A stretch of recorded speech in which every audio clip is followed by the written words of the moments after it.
السلام عليكم ورحمة الله أعزائي المستمعين والمستمعات، من جديد في قراءة كتاب شروط النهضة للمفكر الكبير الجزائري مالك بن نبي المزداد والمتوفى في القرن العشرين. كما قلنا سابقا، هذا الكتاب من بين الكتب التي أصدرها هذا المفكر الكبير لعلاج مشكلات الحضارة في الأمة الإسلامية والنهوض بها من جديد. دور الوثنية. إذا فصلت السياسة عن الدين فقدت معناها. كل طفل في مدرستنا يدري الأنظمة السياسية في الهند، ويعرف كيف أن بلاده تتقد بإحساسات جديدة وبآمال جديدة، ولكننا أيضا في حاجة إلى الضوء الثابت المستقر، ضوء الإيمان الديني. غاندي. من المعروف أن القرآن الكريم قد أطلق اسم الجاهلية على الفترة التي كانت قبل الإسلام، ولم يشفع لهم شعر رائع وأدب فذ من أن يصفهم القرآن بهذا الوصف، لأن التراث الثقافي العربي لم يكن يحوي سوى الديباج المشرقة الخالية من كل عنصر خلاق أو فكر عميق. وإذا كانت الوثنية في نظر الإسلام جاهلية، فإن الجهل في حقيقته وثنية، لأنه لا يغرس أفكارا بل ينصب أصناما. وهذا هو شأن الجاهلية، فلم يكن من باب الصدفة المحضة أن تكون الشعوب البدائية وثنية ساذجة. ولم يكن عجيبا أيضا أن مر الشعب العربي بتلك المرحلة حين شيد معبدا للأقطاب الدراويش المتصرفين في الكون، ومن سنن الله في خلقه أنه عندما تغرب الفكرة يبزغ الصنم، والعكس صحيح أحيانا.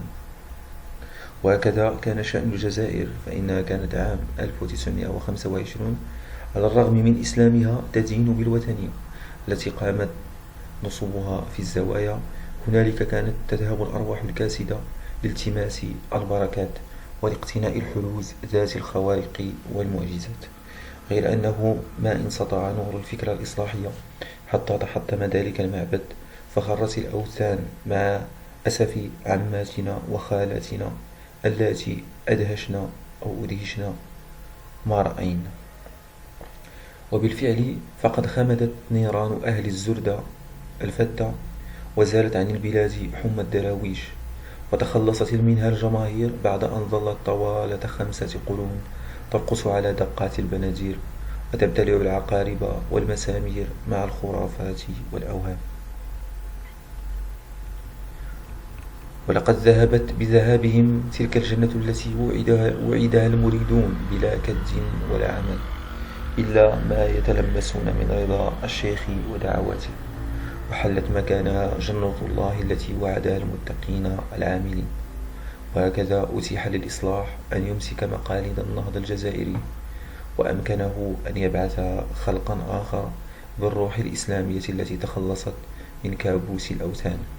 وكأني بالفكرة الإصلاحية قد بلغت أوجها وانتصرت يوم افتتاح المؤتمر الجزائري عام 1936، مما جعلنا نتساءل: هل سوف نمضي هكذا حتى النهاية؟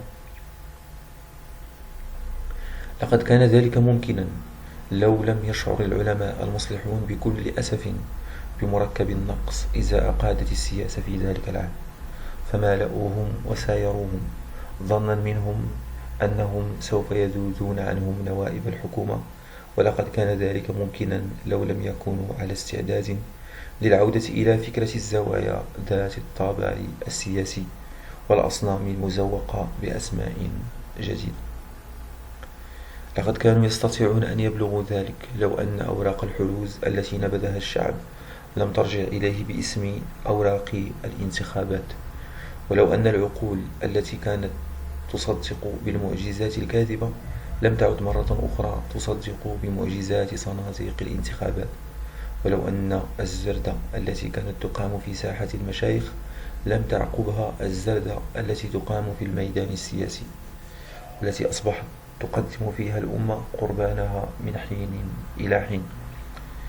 لقد كان من واجبنا أن ننتبه فلا نلدغ من جحر مرتين، غير أننا لم نكن في الواقع قد تخلصنا من الأسلوب الخرافي، ذلك الأسلوب الطفولي الذي نتجت عنه قصة ألف ليلة وليلة، تلك القصة التي استطبنا مذاقها في عصور انحطاطنا، وكان لها تأثيرها في جونا الخلقي والاجتماعي. ولقد كان حقيقا بنا أن نوصد مرة واحدة في عام 1936 باب التيه، فلا ندع أرواحنا تسبح في متاهات لا حد لها. ولو أننا احتطنا لأنفسنا بمثل هذه الاحتياطات البسيطة لاستطعنا منذ ذلك التاريخ أن نواجه الواقع، وأن نحل مشكلتنا بأيدينا حلا واقعيا علميا. فلقد كان على الحركة الإصلاحية أن تبقى متعالية على أوحال السياسة والمعامع الانتخابية ومعارك الأوثان، ولكن العلماء آنذاك قد وقعوا في الوحل، حيث تلطخت ثيابهم البيضاء وهبطت معهم الفكرة الإصلاحية، فجرت في المجرى الذي تجري فيه الشامبانيا في الأعراس الانتخابية الممزوج أحيانا بدم تريقه اليد السوداء لاغتيال الإصلاح. ولئن كان هنالك شيء يؤسف عليه منذ عام 1925 فإن أكبر أسفنا على زلة العلماء التي كانت زلة نزيهة لما توفر فيها من النية الطاهرة والقصد البريء. ومع ذلك فإنه يجب أن لا يغرب عن بالنا أن الحكومة الاستعمارية كانت هي السبب الخارجي لتلك الخطوة المشؤومة التي خطاها العلماء نحو السراب السياسي. وكان ذلك حينما تكونت في فرنسا الجبهة الشعبية التي بذلت الوعود بغير حساب. ولكن ألم تكن المعجزة الحقة في تحويل الأمة وتقدمها شيئا أغلى من هذا السراب؟ ألم يكن موطن المعجزة ما دل عليه القرآن، أي في النفس ذاتها؟ أولم يكن العلماء أنفسهم ينهلون من ذلك الينبوع؟ معجزتهم من عام 1925 حتى عام 1936، إذ كانوا يغيرون ما بنفس الفرد، ذلك التغيير الذي هو الشرط الجوهري لكل تحول اجتماعي رشيد. وإذا فلا يجوز لنا أن نغفل الحقائق، فالحكومة مهما كانت ما هي إلا آلة اجتماعية تتغير تبعا للوسط الذي تعيش فيه وتتنوع معه. فإذا كان الوسط نظيفا حرا فما تستطيع الحكومة أن تواجهه بما ليس فيه، وإذا الوسط كان متسما بالقابلية إلى الاستعمار فلا بد من أن تكون حكومته استعمارية. هذه الملاحظة الاجتماعية تدعونا لأن نقرر أن الاستعمار ليس من عبث السياسيين ولا من أفعالهم، بل هو من النفس ذاتها التي تقبل ذل الاستعمار والتي تمكن له في أرضها. وليس ينجو شعب من الاستعمار وأجناده إلا إذا نجت نفسه من أن تتسع لذل المستعمر وتخلصت من تلك الروح التي تؤهله للاستعمار. ولا يذهب كابوسه عن الشعب كما يتصور البعض بكلمات أدبية أو خطابية، وإنما بتحول نفسي يصبح معه الفرد شيئا فشيئا قادرا على القيام بوظيفته الاجتماعية، جديرا بأن تحترم كرامته، وحينئذ يرتفع عنه طابع القابلية للاستعمار، وبالتالي لن يقبل حكومة استعمارية تنهب ماله وتمتص دمه، فكأنه بتغيير نفسه قد غير وضع حاكمه تلقائيا إلى الوضع الذي يرتضيه. ولا شك في أن الإزمة السياسية الراهنة تعود في تعقدها إلى أننا نجهل أو نتجاهل القوانين الأساسية التي تقوم عليها الظاهرة السياسية، والتي تقتضينا أن ندخل في اعتبارنا دائما صلة الحكومة بالوسط الاجتماعي كآلة مسيرة له وتتأثر به في وقت واحد. وفي هذا دلالة على ما بين تغيير النفس وتغير الوسط الاجتماعي من علاقات متينة. ولقد قال الكاتب الاجتماعي بورك إن الدولة التي لا تملك الوسائل لمسايرة التغيرات الاجتماعية لا تستطيع أن تحتفظ ببقائها. ومن الواضح أن السياسة التي تجهل قواعد الاجتماع وأسسه لا تستطيع إلا أن تكون دولة تقوم على العاطفة في تدبير شؤونها، وتستعين بالكلمات الجوفاء في تأسيس سلطانها، ولن نستطيع فهم هذه الملاحظات الاجتماعية إلا إذا فهمنا الآية الكريمة التي اتخذها العلماء شعارا لهم في تأسيس دعوتهم: إن الله لا يغير ما بقوم حتى يغيروا ما بأنفسهم. وما بقي الإصلاح متمسكا بأهداب هذه الآية، فلن يستطيع درويش جديد أن يهدد البلاد بخطر خرافته، ولكن زلة العلماء عام 1936 كان لها أكبر الأثر في عودة البلاد إلى الأفكار الوثنية، فقد كان من آثار هذه النكسة تلك الزردة الكبرى التي أقامت النخبة من رجال السياسة في بلدة سطيف، حيث أمسكت بكلتا يديها المبخرة ثم ألقت فيها المبخرة ثم ألقت فيها العود الأخير من الجاوي المبارك الذي كان السادنة يعطرون به زواياهم. وما كانت تلك الزردة إلا ابتداء لدروشة جديدة تذهب معها جهود الإصلاح هباء، وكأنها لم تكن دروشة لا تختلف عن سابقاتها إلا بأنها تبيع بدل الحروز والتمائم حروزا في شكل آخر، هي أوراق الانتخابات والحقوق السياسية والأماني السابحة في الخيال. ومع ما استجلبناه من مصر الفاروقية من الأسطوانات والأشرطة السينمائية المجافية للفن والأخلاق، فإننا قد استجلبنا منها أيضا أسسا لسياستنا تقوم على أفكار تضلل العقول البسيطة كان لها أسوأ تأثير في حياتنا، حيث اتخذتها الدروشة السياسية شعارا لها ومبدأ، وكررتها على مسمع من الشعب، حيث رددها معها سنين طويلة صباح مساء: إن الحقوق تؤخذ ولا تعطى، لحاها الله كلمة تطرب وتغري، فالحق ليس هدية تعطى ولا غنيمة تغتصب، وإنما هو نتيجة حتمية للقيام بالواجب. لحاها الله كلمة تطرب وتغري، فالحق ليس هدية تعطى ولا غنيمة تغتصب، وإنما هو نتيجة حتمية للقيام بالواجب، فهما متلازمان، والشعب لا ينشئ دستور حقوقي إلا إذا عدل وضعه الاجتماعي المرتبط بسلوكه النفسي، وإنها لشرعة السماء: غير نفسك تغير التاريخ. وعلى هدى هذه الكلمة بدأ الإصلاح الجزائري من النفس، هادفا في جوهره إلى تغيير الإنسان، فبعث فيه روحا وثابة أشرقت معها بوازل النهضة الكبرى، وكان الانطلاق الرائع للضمير الشعبي فيما قبل عام 1936 في انسجامه واضطراده وحماسه، وملحمة الفكرة الإصلاحية التي توجها المؤتمر الإسلامي المنعقد في ذلك العام. وخلال العصر الذهبي الذي بدأ عام 1925 واستمر حتى زوال المؤتمر الذي مات في مهده، وكنا نشعر بالنهضة، ولم يكن زادنا في مبدأ رحلتنا سوى كلمات من الفصحى وبعض آيات من القرآن. وهكذا ابتدأت على أثر هذه النهضة المدارس الأولى تشيد بسيطة متواضعة كتلك المدارس الأولى التي افتتحت في الغرب في عهد شارلمان، والتي كانت أصولا للمدنية الغربية. ولقد كنا إذ ذاك إذا ما خلصنا إلى ثمرنا نتحدث حديث الغشيم، ولكنه ليس عقيما، إذ هو يدور حول الشؤون الاجتماعية كالتعليم والتربية وتطهير الأخلاق والعادات ومستقبل المرأة، كالتعليم والتربية وتطهير الأخلاق والعادات ومستقبل المرأة واستخدام رؤوس الأموال.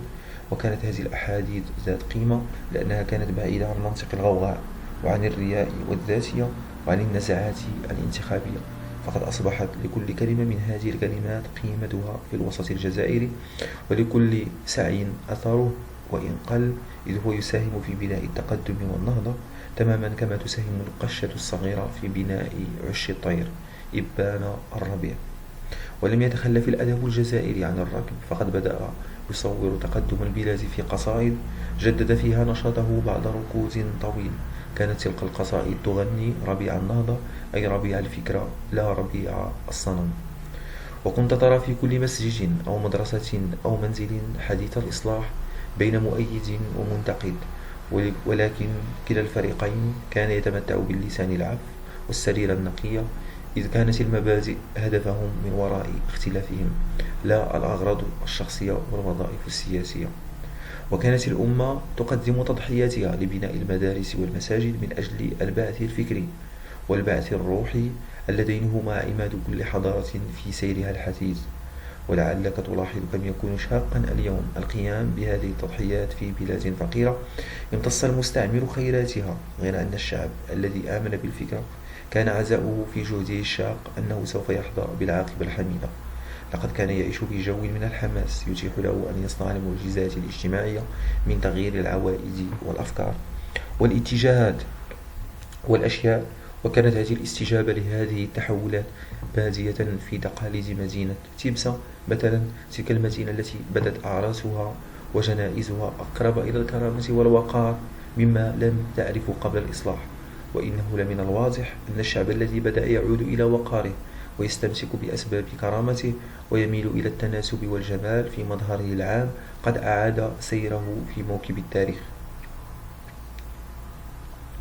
وكنت تشاهد حركات الهدف منها إزالة كل منكر لا تقبله العقيدة ولا يقره الذوق العام، ومن ذلك حركة محاربة الخمور وبيعها، حتى لم يجد باعة تلك السموم حيلة يفرون بها من هجوم الحركة الإصلاحية إلا أن يلجأوا إلى الحكومة حوالي عام 1927 محتجين بأن إيرادهم تناقص وأن تجارتهم بارت. وبدأت فعلا المساجد تمتلئ برواد الخمارات، كما أن الحلقات الدراسية الليلية قد عمرت بأولئك الذين انصرفوا عن حلقات الدراويش. ولعل هذا التغيير المضطرد والنسق الجديد من الحياة قد أقلق كثيرا أولئك الذين كانت مواردهم وإمكانياتهم مستمدة من سباتنا. وبدأت المعجزة تشق طريقها بقوة وعزم إلى أن جاءت سنة 1936 فإذا بها تضل طريقها حتى تغلقت عليها السبل، ثم اختارت طريقا ظنت أنه موصلها إلى هدفها المنشود ولم تدري أنها تتجه إلى الجهة التي انطلقت منها. وهكذا عادت أدراجها ميممة وجه شطر السراب السياسي، حيث تتوارى من ورائها بوارق النهضة والتقدم.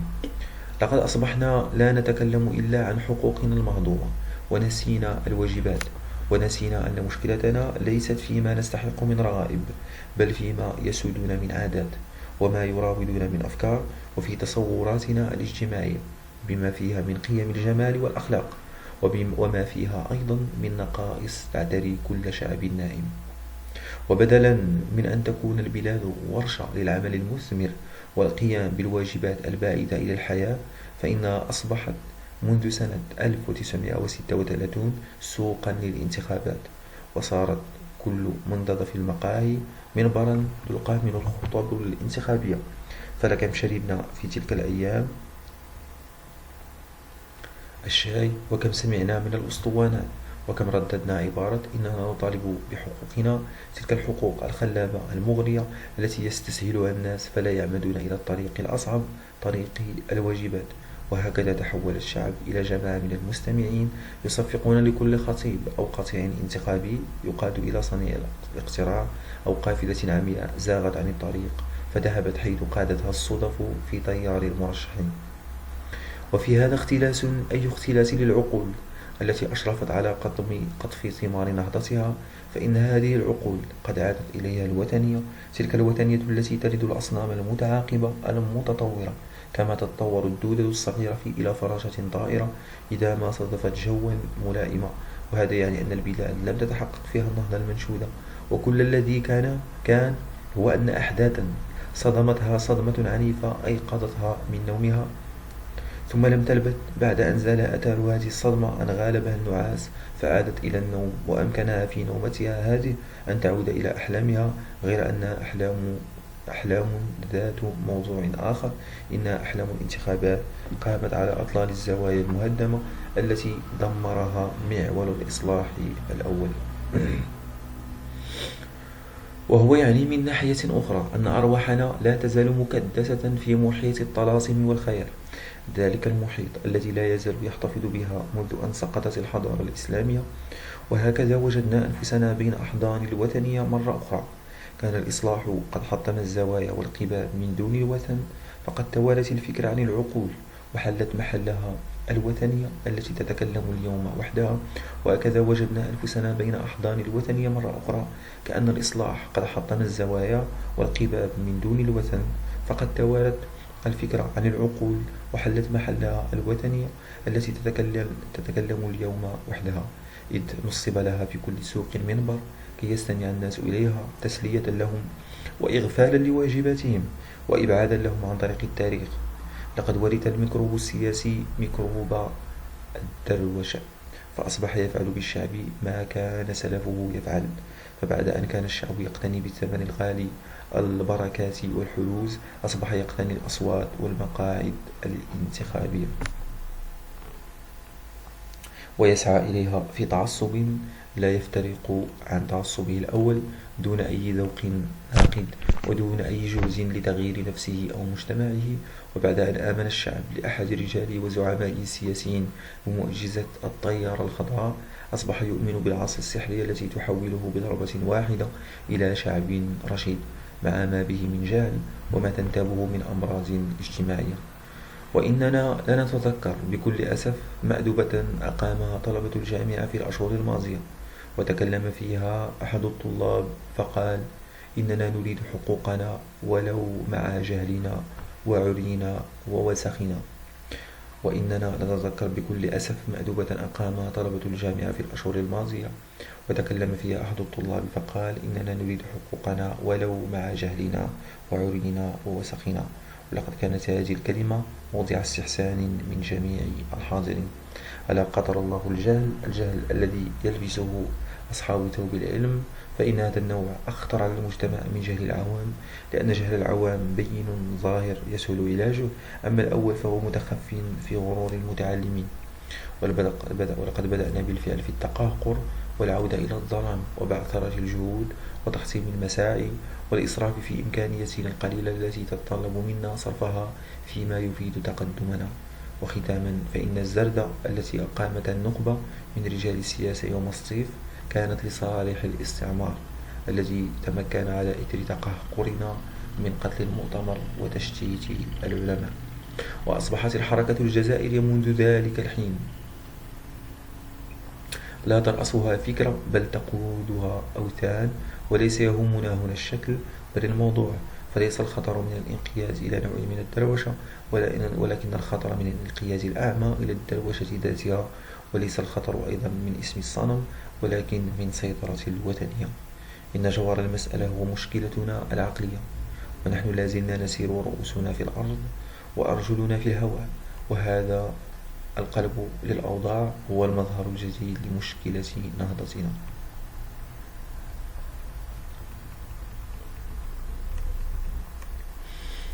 الباب الثاني: المستقبل.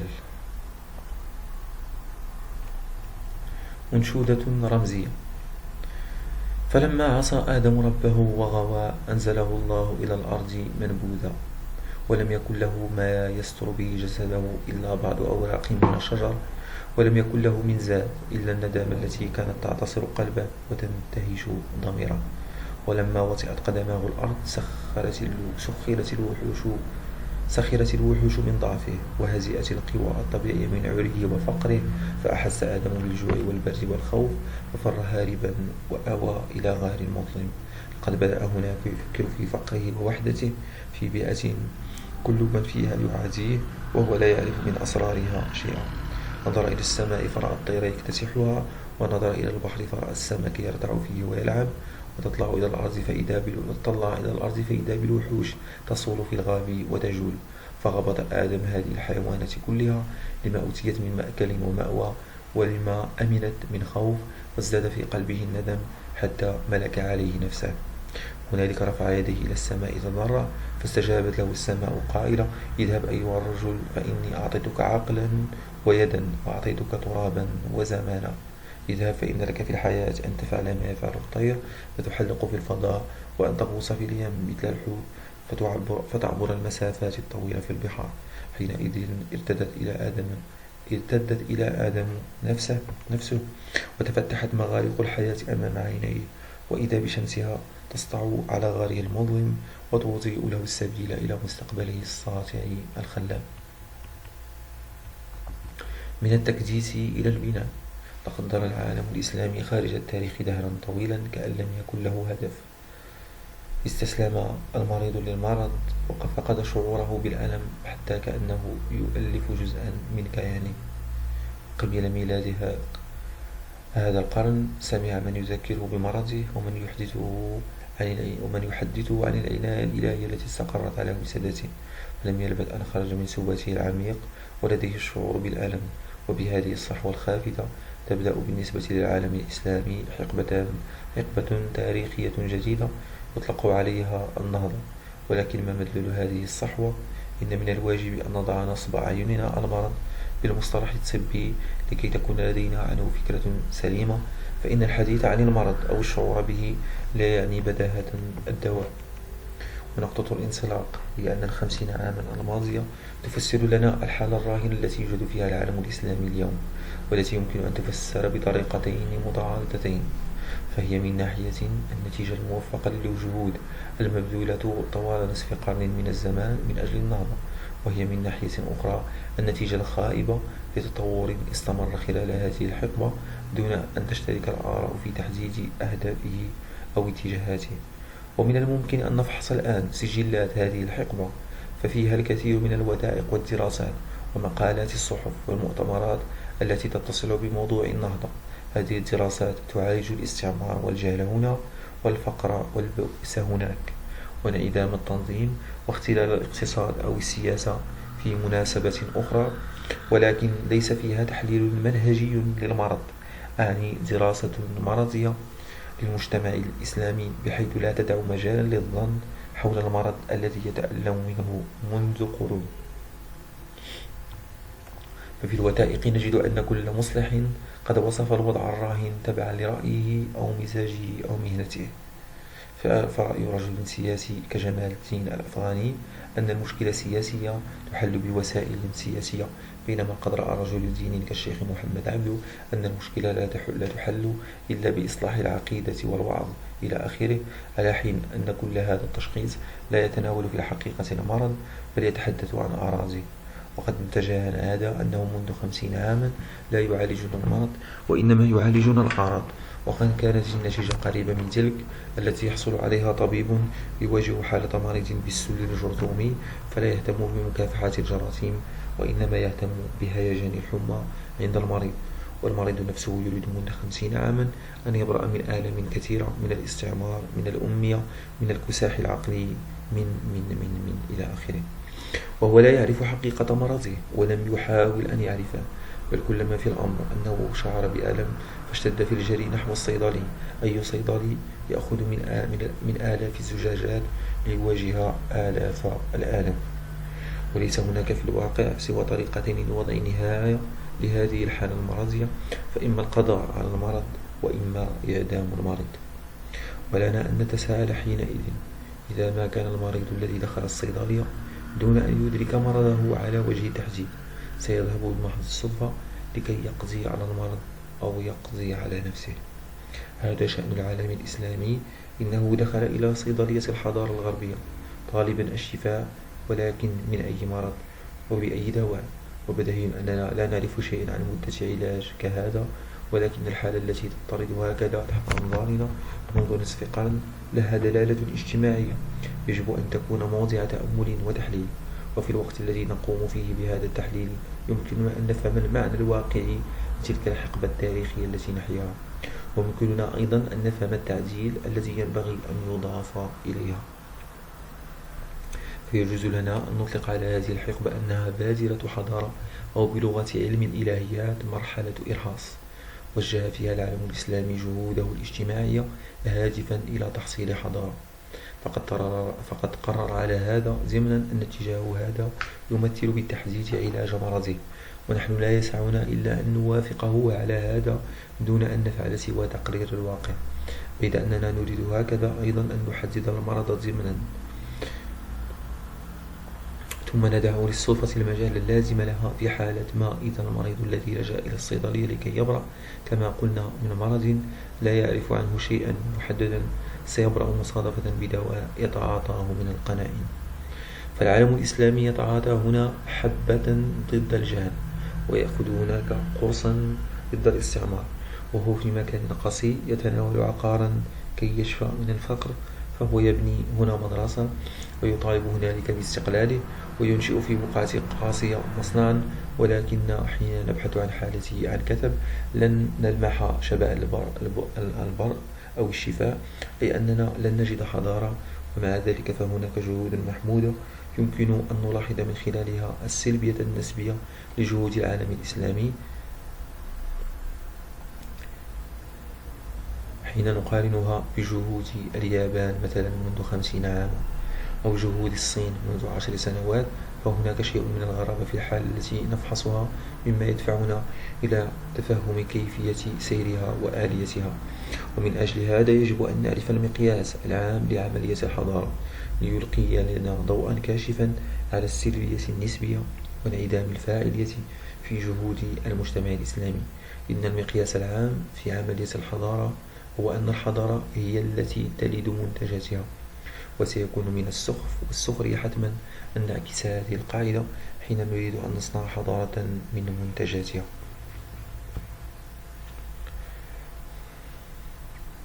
يضاف إلى هذا أن القاعدة في علم الاجتماع ليست كنظيرتها في علم الرياضة، حدا صارما بين الحق والباطل والخطأ والصواب، ولكنها مجرد توجيه عام يمكن به تجنب الأغلاط الفاحشة، إذ لا يمكن أن يوجد حد دقيق بين حضارة تتكون وبين حضارة تكونت فعلا. ونحن في القرن العشرين نعيش في عالم يبدو فيه امتداد الحضارة الغربية قانونا تاريخيا لعصرنا. في الحجرة التي أكتب فيها الآن كل شيء غربي فيما عدا القلة التي أراها أمامي. فمن العبث إذن أن نضع ستارا حديديا بين الحضارة التي يريد تحقيقها العالم الإسلامي والحضارة الحديثة، ولكن هذا يجسم المشكلة بأكملها. فليس من الواجب لكي ننشئ حضارة أن نشتري كل منتجات الأخرى، فإن هذا يعكس القضية التي سبق أن قررناها، وهو يقود في النهاية إلى عملية محالة كما وكيفا. فمن ناحية الكيف تنتج الإحالة من أن أي حضارة لا يمكن أن تبيع جملة واحدة من الأشياء، أن تبيع جملة واحدة الأشياء التي تنتجها ومشتملات هذه الأشياء، لأنها لا يمكن أن تبيعنا روحها وأفكارها وثرواتها الذاتية وأذواقها. هذا الحشد من الأفكار والمعاني التي لا تلمسها الأنامل، والتي توجد في الكتب أو في المؤسسات، ولكن بدونها تصبح كل الأشياء التي تبيعنا إياها فارغة دون روح وبغير هدف. وهي بوجه خاص تمنحنا ذلك العديد الهائل من العلائق التي لا توصف، والتي تبعثها أي حضارة داخل أشيائها وأفكارها من جانب، وبين هاتين المجموعتين والإنسان من جانب آخر. في استخدامنا للمصطلحات البيولوجية نجد أن الحضارة مجموعة من العلائق بين المجال الحيوي البيولوجي حيث ينشأ ويتقوى هيكلها، وبين المجال الفكري حيث تولد وتنمو روحها. فعندما نشتري منتجاتها فإنها تمنحنا هيكلها وجسدها لا روحها. ومن ناحية الكم لن تكون الإحالة أقل، فليس من الممكن أن نتخيل العديد الهائل من الأشياء التي نشتريها ولا أن نجد رأس المال الذي ندفعه فيها. ولئن سلمنا بإمكان هذا فإنه سيؤدي قطعا إلى الإحالة المزدوجة، فينتهي بنا الأمر إلى ما أسميه الحضارة الشيئية، إلى جانب أنه يؤدي إلى تكديس هذه الأشياء الحضارية. ومن البين أن العالم الإسلامي يعمل منذ نصف قرن على جميع أكوان من منتجات الحضارة أكثر من أن يهدف إلى بناء حضارة، وقد انتهي هذه العملية ضمنا إلى أن نحصل على نتيجة ما بمقتضى ما يسمى بقانون الأعداد الكبيرة، يعني قانون الصدفة. فكون ضخم من المنتجات المتزايدة دائما يمكن أن يحقق على طول الزمن وبدون قصد حالة حضارة، ولكننا نرى فرقا شاسعا بين هذه الحالة الحضارية وبين تجربة مخططة كتلك التي ارتسمتها روسيا منذ 40 عاما والصين منذ 10 سنوات. هذه التجربة تبرهن على أن الواقع الاجتماعي خاضع لنهج فني معين تطبق عليه فيه قوانين تطبق عليه فيه قوانين الكيمياء الحيوية والديناميكية الخاصة، سواء في تكونه أو في تطوره. ومن المعلوم أن عملية التحلل الطبيعي للأورانيوم لا تدخل في نطاق القياس الزمني للإنسان، إذ أن كمية معينة من هذه المادة ولتكن جراما يتحلل نصفها طبيعيا خلال 4,400,000,000 من السنين، ولكن المعمل الكيميائي قد توصل إلى أن تتم العملية الفنية للتحلل في بضع ثوان. وبالمثل نجد أن عوامل التأجيل بالحركة الطبيعية بدأت تلعب دورها الكامل في دراسة الاجتماع، كما هو مشاهد في التجربة الخالدة لليابان. فمن عام 1868 إلى 1905 انتقلت من مرحلة العصور الوسطى أو ما سبق أن أطلقت عليه بادرة الحضارة إلى الحضارة الحديثة. فالعالم الإسلامي يريد أن يجتاز نفس المرحلة، بمعنى أنه يريد إنجاز مهمة تركيب الحضارة في زمن معين، ولذا يجب عليه أن يقتبس من الكيمياوي طريقته، فهو يحلل أولا المنتجات التي يريد أن يجري عليها بعد ذلك عملية التركيب. فإذا سلكنا هنا هذا المسلك قررنا أن كل ناتج حضاري تنطبق عليه الصيغة التحليلية الآتية: ناتج حضاري يساوي إنسان زائد تراب زائد وقت.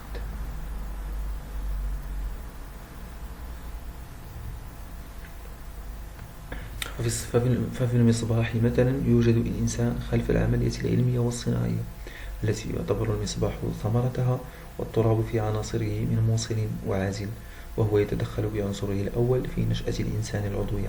والوقت مناط يبرز في جميع العمليات البيولوجية والتكنولوجيا، وهو ينتج المصباح بمساعدة العنصرين الأولين الإنسان والتراب. فالصيغة صادقة بالنسبة لأي ناتج حضاري. وإذا ما درسنا هذه المنتجات حسب طريقة الجمع المستخدمة في الحساب، فسننتهي حتما إلى 3 أعمدة ذات علاقة وظيفية: حضارة تساوي إنسان زائد تراب زائد وقت. وتحت هذا الشكل تشير الصيغة إلى أن مشكلة الحضارة تنحل إلى 3 مشكلات أولية: مشكلة الإنسان، ومشكلة التراب، ومشكلة الوقت. فلكي نقيم بناء حضارة لا يكون ذلك بأن نكدس المنتجات، وإنما بأن نحل هذه المشكلات ال3 من أساسها. ومع ذلك فإن هذه الصيغة تثير عند التطبيق اعتراضا هاما، هو: إذا كانت الحضارة في مجموعها ناتجا للإنسان والتراب والوقت، فلما لا يوجد هذا الناتج تلقائيا حيثما توفرت هذه العناصر ال3؟ وإنه لعجب يزيل اقتباسنا للتعليل الكيماوي. فالماء في الحقيقة نتاج للهيدروجين والأكسجين، وبرغم هذا فهما لا يكونانه تلقائيا. فقد قالوا إن تركيب الماء يخضع لقانون معين يقتضي تدخل مركب ما، بدونه لا تتم عملية تكون الماء. فبالمثل لنا الحق في أن نقول إن هناك ما يطلق عليه مركب الحضارة، أي العامل الذي يؤثر في مزج العناصر ال3 بعضها ببعض. فكما يدل عليه التحليل التاريخي الآتي مفصلا، نجد أن المركب موجود فعلا، فهو الفكرة الدينية التي رافقت دائما تركيب الحضارة خلال التاريخ.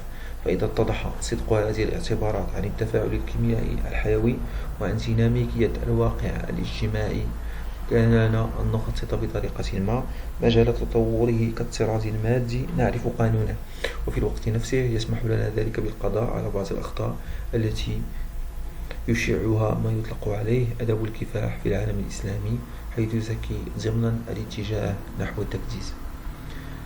من هذا الأدب الذي يبدي أحيانا الإيمان المضطرم والأصالة الصادقة، يتحول التكديس من نطاق الأحداث البسيطة الناتجة عن الصدفة إلى نطاق الفكرة الموجهة. لقد هضمناه جملة وتمثلناه في سلوكنا. ولنقرأ مثلا على العبارة التالية: لقد صار العالم العربي في طريق هذه الحضارة التي يسميها الناس الحضارة الغربية، وما هي إلا حضارة إنسانية استمدت أسسها من حضارات إنسانية عديدة، ومنها الحضارة العربية الإسلامية، ويساهم في إغنائها شرقيون وغربيون، ملاحدة ومؤمنون. ولا رجوع للعالم العربي عن هذا الطريق ولا نكسة. لا شك أننا نتذكر جمال الأدب والتوقيع الموسيقي في هذه العبارة، ولكن أخشى ما نخشاه أنها تترجم عن تفاؤلية صالحة لأن تقلل في أذهاننا من خطورة المشكلة. أخشى ما نخشاه أن تنسينا أن كل ما ساهمنا وما ساهمنا ونساهم به في الإطار الغربي الذي نعيش فيه اليوم هو القلة والقلة فقط. وأخشى ما نخشاه أخيرا من تفاؤلية كهذه تدعيهما تدعيمها وتكسيرها للاتجاهات المؤسفة نحو التكديس في العالم الإسلامي.